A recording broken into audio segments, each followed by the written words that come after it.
How's it going, everybody? So today I wanted to do a video talking about a topic that is relevant to my current situation. If you follow me on my social media, such as my Instagram and my YouTube as well, you'll notice, or you may have noticed, that a lot of the topics that I talk about are problems that I'm currently dealing with or how I'm currently approaching things. I do this because when other people do it, I find that there's some practical takeaway usually that I can take away from their thought process and their methodology. And two, sometimes I'm just kind of putting my thought process into writing in hopes that either it'll help me clarify something or someone else can start a discussion. I know that my reach isn't as good, so I may not get as much of the discussion aspect just yet, but I hope in the future they can open up more conversations. Anyway, so this is a topic that is relevant to my current situation.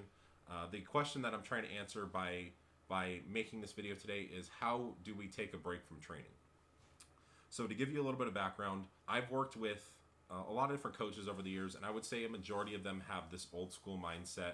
You don't take breaks. You're always pushing yourself really hard. You don't deload, or their idea of a deload from training. You're still training, to failure, and maybe you're just doing a little bit less work, and so it's always like you're always spinning your wheels. Basically, is kind of like what I'm coming from. And so that ideology is stuck with me, so much so that I have not taken a structured break outside of maybe injuries, or like I had a surgery last fall that made me stop training. Other than that, I haven't had a structured break from training over this whole 10 years, or at least I can't remember when I have.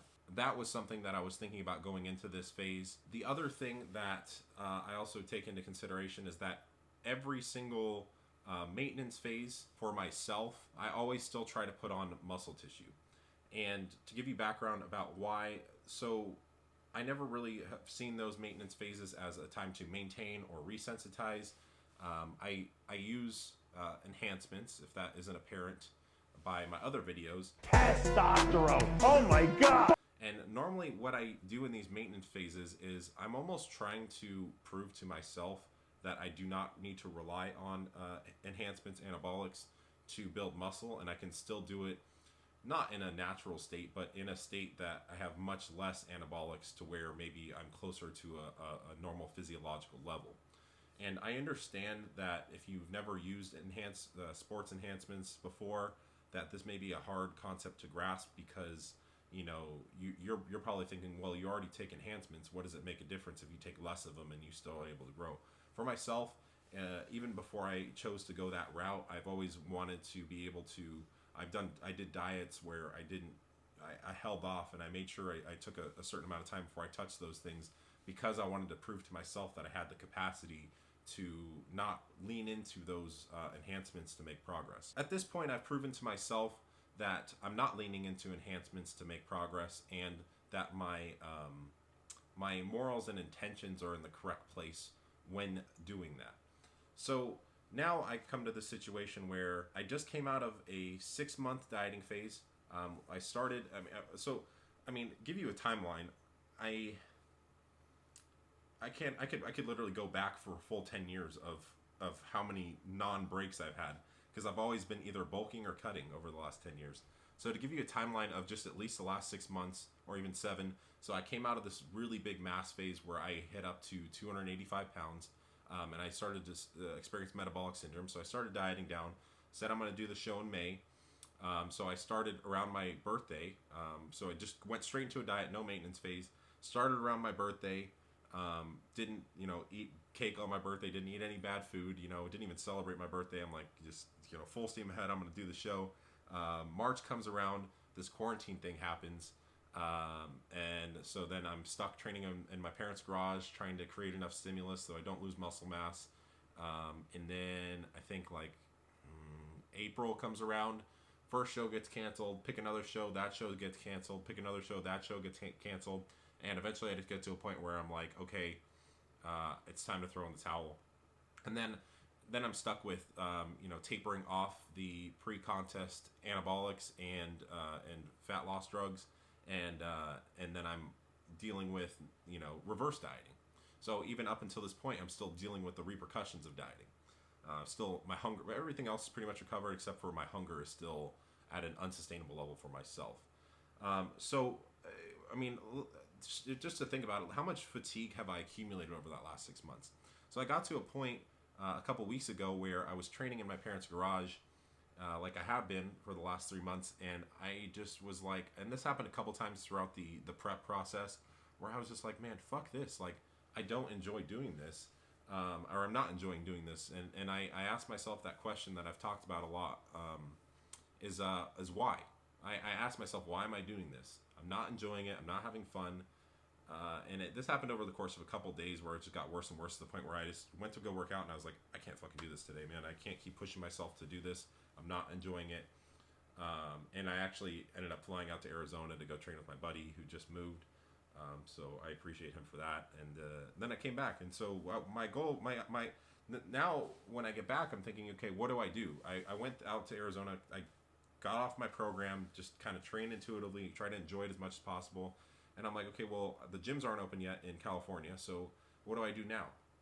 I've had a lot of mental fatigue. I'm not enjoying training. And I finally accepted to myself that maybe I should take some structured time off training. Crazy concept, I know. Like, it takes me so long to be able to accept that maybe I need a break. So I'm going to talk about what I'm doing to approach this break and some of the caveats to it. But that's basically why I am doing this time off, and it's really important to consider a lot of reasons why you're doing this time off.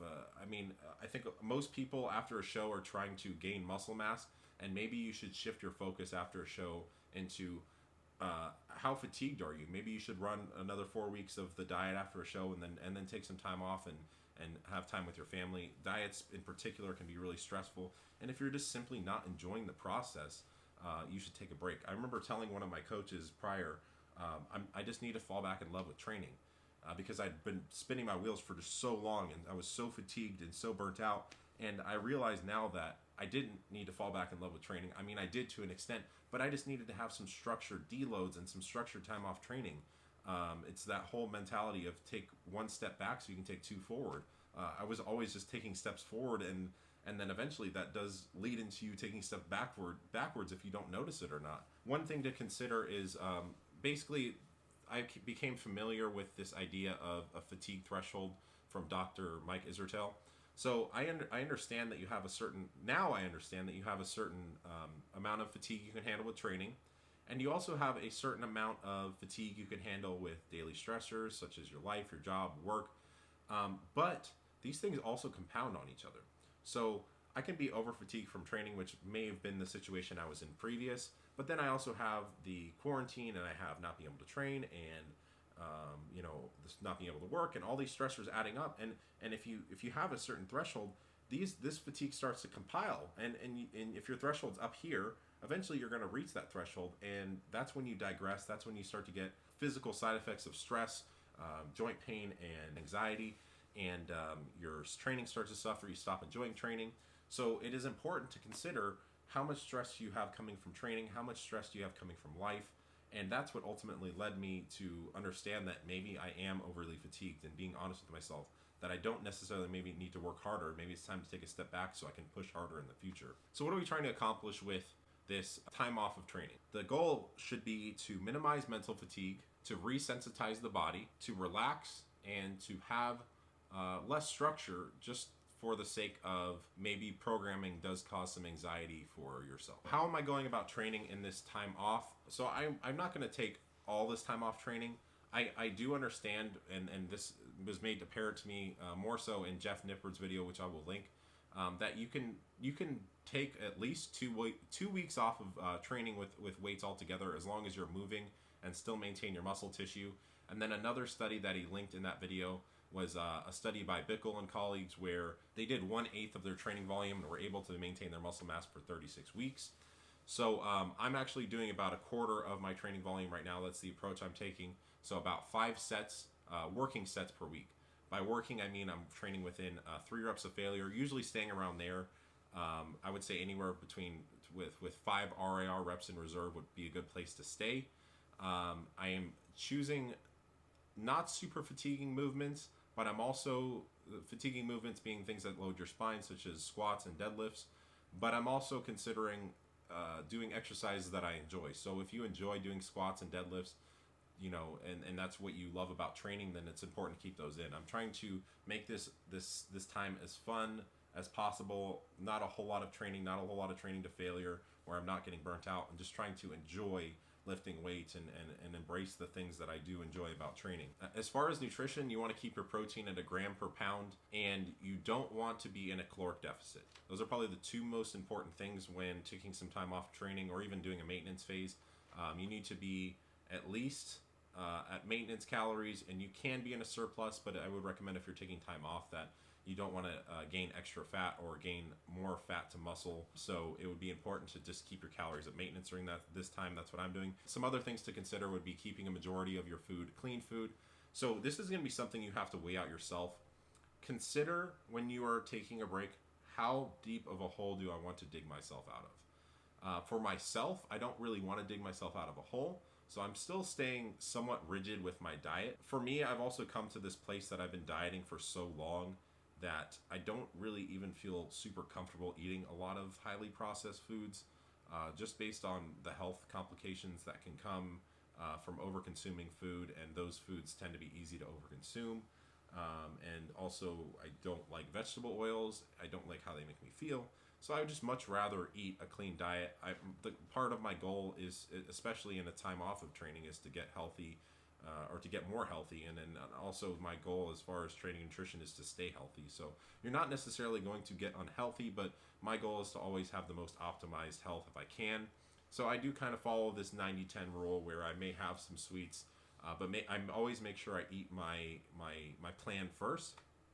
But like I mentioned, you have to consider how deep of a hole do you want to dig yourself out of. Like I said, I'm probably staying at baseline here, and so I will be able to push and continue to make progress. But remember that it's going to take time if you lose muscle, if you are less rigid, you're not hitting your protein amount, and maybe not even training at all. You're going to have to dig yourself out of a little bit of a hole. So you need to weigh out the cost-benefit ratio for yourself personally.